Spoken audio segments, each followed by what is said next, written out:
je pense qu'on ne peut pas analyser les situations politiques du jour au regard de comparaisons antérieures. On a dit que Macron était l'héritier de François Hollande, puis parmi les premiers jours qu'il ressemblait terriblement à Giscard, puis maintenant qu'il a le comportement de Sarkozy. Mais si on veut jouer réellement au jeu des comparaisons, je vais vous dire quelque chose, c'est que pour moi, il y a beaucoup de Chirac en Macron. Il y a beaucoup de Chirac sur l'audace. L'audace qui a permis à un moment à Chirac de quitter le gouvernement pour pouvoir tenter une aventure politique et proposer une autre offre politique en 1976. Cette audace-là, je l'ai retrouvée en Emmanuel Macron. L'empathie. Ah oui, Emmanuel Macron a énormément d'empathie, l'attention aux autres, aux situations. On l'a vu lorsqu'il a fait son déplacement à Saint-Barth et à Saint-Martin dans des conditions particulièrement difficiles.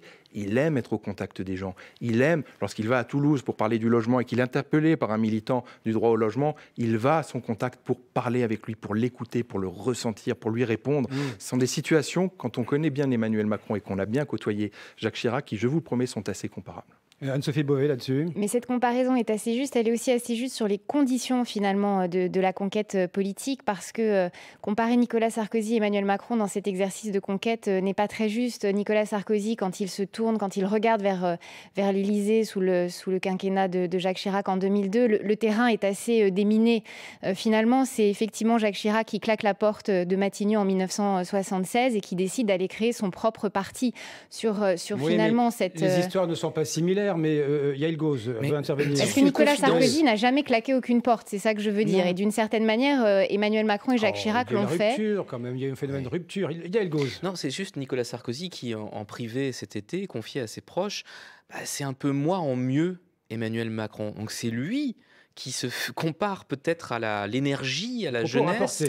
Propos rapportés par des Moi, proches mieux, qui ont mais que entendu. voulait-il dire là-dessus? Il y a une vraie similitude entre les deux, en tout cas c'est l'âge, parce qu'on oublie que Nicolas Sarkozy a gagné la mairie de Neuilly à 28 ans.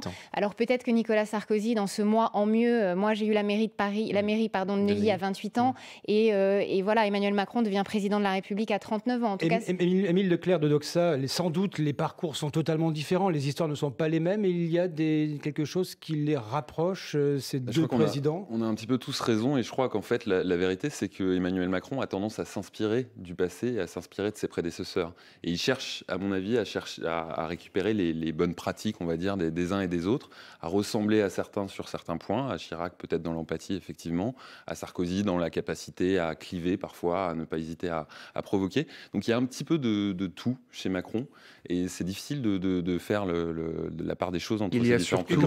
Il y a surtout une volonté d'être chez Emmanuel Macron, de pouvoir porter un discours politique nouveau, de proposer une offre politique nouvelle, et je crois que c'est décisif. Mais s'il revient à Emmanuel Macron une lecture plus traditionnelle des institutions, c'est que précisément il pense que le président doit présider, qu'il doit être au-dessus de la mêlée, qu'il doit fixer le cap, expliquer une stratégie, donner des grands objectifs à un gouvernement qui gouverne et à un parlement qui va voter et enrichir des textes. Et en cela, on revient à une lecture plus traditionnelle de la Ve République que celle qui n'avait été celle de Nicolas Sarkozy comme de François Hollande.